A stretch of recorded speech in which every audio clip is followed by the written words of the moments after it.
કથાકાર ગોતવો એમ લખ્યું છે, એનો મતલબ કે કથાકાર કેવો હોવો જોઈએ. ભાગવતના કથાકાર માટે ભાગવત મહાત્મ્યમાં લખ્યું છે, વિરક્તો વૈષ્ણવો વિપ્રો વેદ શાસ્ત્ર વિશુદ્ધિકૃત. એક તો વિરક્ત હોવો જોઈએ ભાગવતનો કથાકાર, વિરક્ત હોવો જોઈએ, વૈષ્ણવ હોવો જોઈએ, પરમ ભક્ત હોવો જોઈએ. વિરક્તો વૈષ્ણવો અને વિપ્રો બ્રાહ્મણ હોવો જોઈએ. ભાગવતના કથાકાર માટે વાત છું. ભાગવતનો કથાકાર વિરક્ત હોવો જોઈએ, વૈષ્ણવ હોવો જોઈએ અને જાતનો બ્રાહ્મણ વિપ્ર હોવો જોઈએ. અને પછી એ વક્તા માટે વેદ શાસ્ત્ર વિશુદ્ધિકૃત, વેદો અને શાસ્ત્રોની વિશુદ્ધિકરણ કરનારો હોવો જોઈએ. દ્રષ્ટાંત કુશલો ધીરો, દ્રષ્ટાંત આપવામાં કુશળ હોય, ધીર ગંભીર, આવા વક્તાનું વર્ણન કરવું અને 7 દિવસનું મંગલ કાર્ય આરંભ કરવું.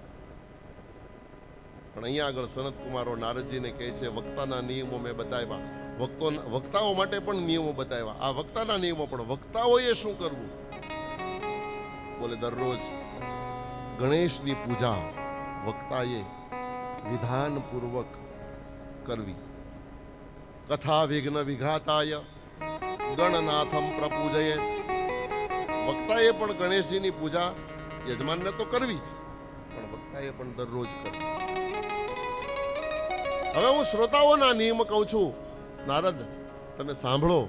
કથા સાંભળવા જતી વખતે બૂટ, જૂતા, ચપ્પલ મંડપની બહાર ઉતારો. એની સાથે સાથે 8-10 વસ્તુ બીજી પણ ત્યાં મૂકી દેવાની. મૂકીને આવું લખ્યું પણ કહેતા હો તો 8-10 વસ્તુ ગણાવી દો. હું મૂકું.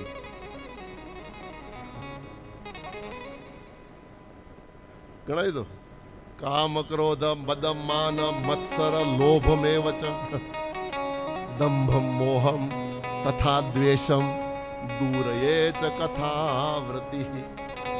કામ ક્રોધ મદ માન મત્સર લોભ દંભ મોહ દૂરયે ચ કથા. બૂટ ચપ્પલની સાથે દરવાજા ઉપર આટલી વસ્તુ, इतनी चीजें छोड़ के अंदर आना. प्यार से कथा, बड़े भाव से कथा सुनना.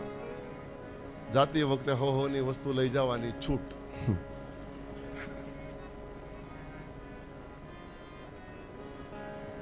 પણ કથા દરમિયાન હરિયે નમઃ, જય જયકારના નારાઓ, તાળીઓ વગાડવાનું કહે ત્યારે તાળીઓ વગાડીને, નાચીને, ગાઈને, પ્રેમથી સંકીર્તન કરતા કરતા, જય જયકાર કરતા કરતા આ કથા કરવી, આવો આદેશ.